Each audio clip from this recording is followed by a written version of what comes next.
And a very good morning to all of you. As you can see by that temperature, 37 degrees. So how did I do in Little Rascal last night? I did pretty darn good. And this morning I thought I would go over the things I do, the simple things I do, because for me, keeping it simple, keeping it easy to take care of, keeping it easy to set up, to break down, is critical for being on the road and being a van nomad.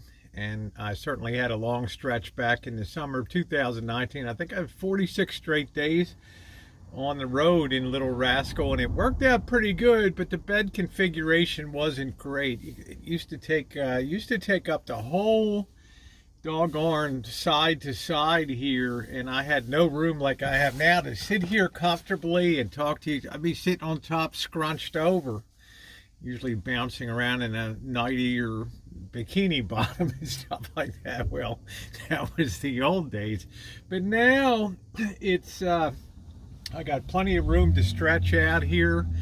A couple very interesting features on here. People have asked me about privacy and things like that, and this is like the ultimate stealth vehicle, because if you're to play a word association game and you're to think about the first thing that comes into your mind, or when you see this van on the road, is you just think it's a work van, and that's all it is. Somebody's doing a project for somebody somewhere. It's not the kind of thing that most people are going to have for a everyday driver. So therefore, it doesn't really get a second look, and that's the real beauty of it. That's the best aspect, because in a town like Point Reyes Station, you're going to have a very difficult time cruising around with a big Class A, a Class C, a travel trailer, a fifth wheel. You're going to get a lot of attention, and there is a sheriff's office, Marin County Sheriff's Office, right around the corner down here. How much do they patrol here? How much do they care? I don't know. But I've been boondocking down here for years and never had an issue with anybody because of the stealth aspects of the van. The first thing you'll notice, I have a privacy screen that I put up here at night, and it clips to the top. There's a lip that runs around the inside of the van here, and I use a couple big clips. And at nighttime, all I do is just raise that up and clip that, and it gives perfect privacy from the front side. And it's great. I can stretch it from side to side. I can tuck it in, make it tight, and it looks like somebody's just putting up a protective screen for their tools or whatever for their work van. So it's never gotten a second look. I've even parked in front of the mayor of Reno's office and overnighted over there. Nicest house in town with a really nice view with no worries whatsoever. Let me show you what I do for the back here. They have this aftermarket pull down shade that I bought several years ago.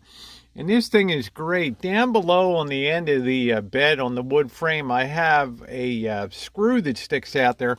And all I have to do at nighttime is just lower this down and then catch that screw in between that handhold right there. And it keeps it down all night. And it gives me perfect privacy from the back. I'm going to tell you something else great too.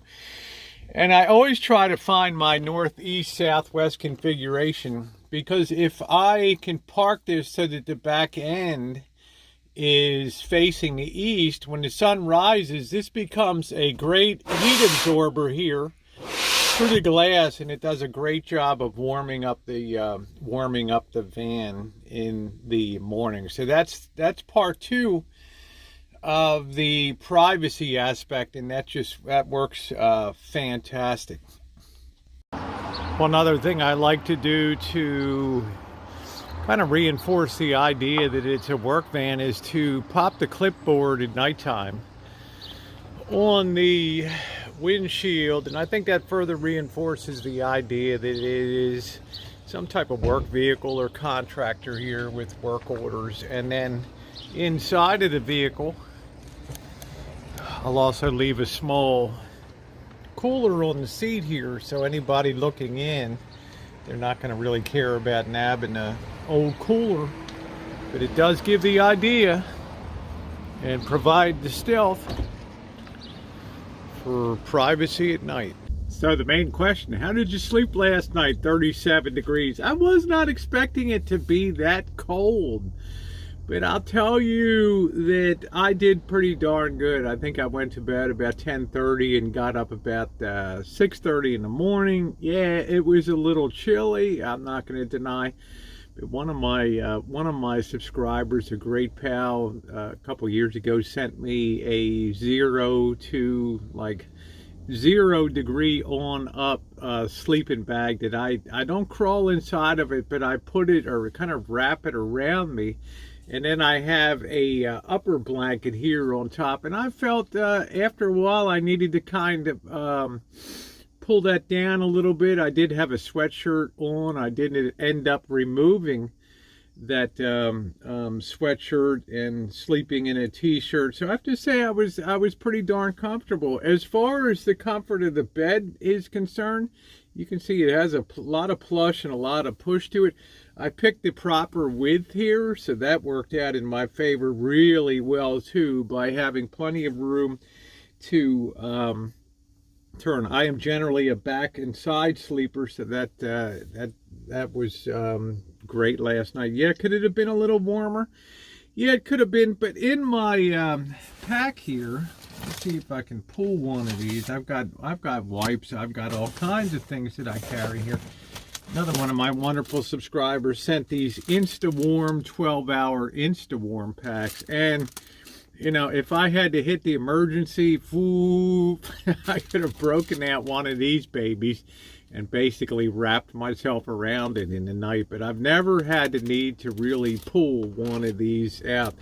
So, could I go camping in, overnighting in Minnesota in the wintertime in places like that? I doubt that. That would be a serious threat to health. But it's not a place that boondockers are going to be hanging out anyway in wintertime. So if I can sustain my range from, say, 35 degrees, and I've already proven I can sleep up to 100 degrees in this van with the heat, I don't mind at all.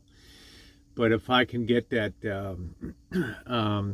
sustained in wintertime, then I'm good to go. So basically, I become a sun chaser, but I don't have to fear the cold. This is probably, I'd say probably the coldest night I've had on the road, but I got through it okay, and I got a pretty decent night's sleep.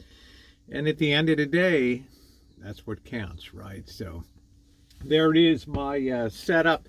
Was awful comfy for me last night. Yeah, a little bit of condensation on the top. I'm not sure if I would enclose that in and insulate that, because the fact I got condensation does tell me that it was retaining heat pretty well. I've got a light that one of these nice stick-on lights up here that does a good job in the middle of the night. If I have to grab my little jug and do my thing, then I can just flip that on and off. But it's sustainable. I'm very happy about the way that it's working out and the way that it's going to work out. And there'll be more to talk about this. But I'll tell you, I value simplicity, simplicity, simplicity. There aren't a lot of systems to break down. As I said, would I insulate this? I don't think I'd insulate this, because I want this to dry out good. Once you start insulating and you get the condensation built up behind, then you know you got the boogeyman of mold and other things develop. The layers of rust proofing, priming, and paint on here are really good. So usually after about an hour or so, everything in the climate dries out and you don't have to worry about it. As long as it's not dripping on me at night, then I am okay. Well, I'm going to finish my cup of coffee here and bid you all a wonderful Sunday morning. Thanks for being along. Yes, I do have the vids coming up that are going to roll here. A two-part series on Point Reyes. I really hope if you're not subscribed, you will be subscribed. I've changed the way I've done my travel logs a little bit. Sort of combination of a nice scenery, nice music, nice talk, nice walk and talks. And I think that you will enjoy them a lot. So if you're inclined and you enjoyed the video, please give me a thumbs up. And happy Sunday, everybody, from Point Reyes Station, California, on the San Andreas Fault.